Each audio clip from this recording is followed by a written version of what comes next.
ఆ, నమస్కారం దోస్త్, బాగున్నారా? తెలంగాణలో గ్లోబల్ సమ్మిట్ అని కాంగ్రెస్ గవర్నమెంట్ ప్రోగ్రామ్ చేస్తుంది.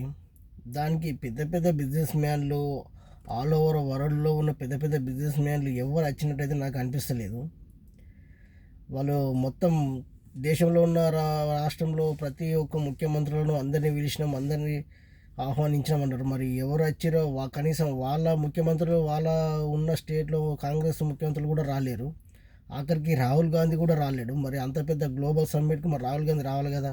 అది ఒక మంచి కార్యక్రమం, దానివల్ల యూజ్ అవుతుందంటే, గవర్నమెంట్కి పేరు వస్తుందంటే మరి కాంగ్రెస్ పార్టీకి కూడా పేరు వచ్చినట్టే కదా. రాహుల్ గాంధీ రావాలి కదా, రాహుల్ గాంధీ రాలేడు. కోమటిరెడ్డి ఏమంటాడు, ఐటీ మినిస్టర్ నేను చెప్తాను అంటాడు. అయ్యా సార్, మీరు ఏ మినిస్టరో, అసలు మీరు ఏ శాఖకు మినిస్టరో తెలుసుకుని మరి శ్రీధర్ బాబు మరి ఏ శాఖకు మినిస్టరో చెప్పాలి. మరి ఎట్లా ఉన్నారా నాయన, యాడికించేస్తారో ఏమో, ఏం ఏం ఏం మాట్లాడతారో ఏందో అర్థం కాదు. అసలు మతిండి మాట్లాడతారా, మతి లేక మాట్లాడతారా అర్థం కాదు. రేవంత్ రెడ్డి గారు అంటారు హైవేకు ట్రంప్ పేరు పెడతా అంటాడు. ఎవడు సొమ్ము, ఎవడి పేరు పెడతారు, ఏంది అది?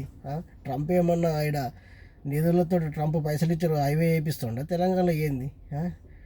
హైవే రోడ్డుకు ట్రంప్ పేరు పెడతారట. ఏంది లక్షల కోట్ల పెట్టుబడులు వచ్చినాయి, ఇన్ని లక్షల కోట్లు ఫస్ట్ డే, ఇన్ని లక్షల కోట్లు సెకండ్ డే, ఇన్ని లక్షల కోట్లు పెట్టుబడులు వచ్చినాయి అని అంటారు. అసలు లాస్ట్ ఇయర్ దావోస్ పోయినాయి, అవి పోయినాయి, లక్షల కోట్ల పెట్టుబడులు వచ్చినాయి. ఒక్కటన్నా ఒక్క కంపెనీ అన్న ఇక్కడ కనీసం స్టార్ట్ అయిందా? కనీసం ఒక పునాది రాయి పెట్టగలిగింది ఒక్క కంపెనీ అన్న తెలంగాణలో?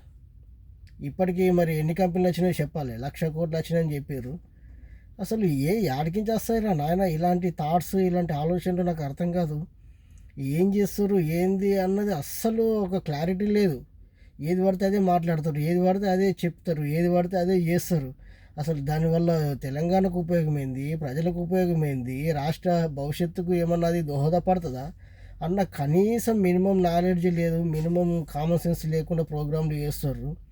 సినీ సినీ సెలబ్రిటీలను పిలిచారు. ఎవరెవరో ఇండియాలో ఉన్నవారని వాళ్ళ పెద్ద పెద్ద బిజినెస్ మ్యాన్లు, ఆదాని, అంబానీలు, మైక్రోసాఫ్ట్ సీఈఓలు, గూగుల్ సీఈఓలు, ఫేస్బుక్ సీఈఓలు, వాళ్ళు వచ్చింది లేదు. మళ్ళీ గ్లోబల్ సమ్మిట్ వచ్చిందంతా లోకల్ వాళ్ళు, ఇండియాలో ఉన్న వాళ్ళు.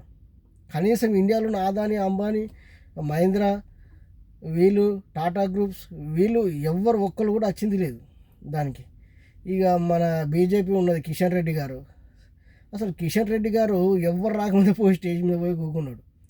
సార్, మీరు సెంట్రల్ మినిస్టర్, మీకు కనీసం వేరే పనులు ఏం లేవా సార్? అంత ఫ్రీగా ఉన్నారా? ఎవరు రాకముందే పోయి ఆడ కూర్చున్నారు. ఏంది సార్, మరీ టూ మచ్, మరీ ఇంత ఘోరంగా.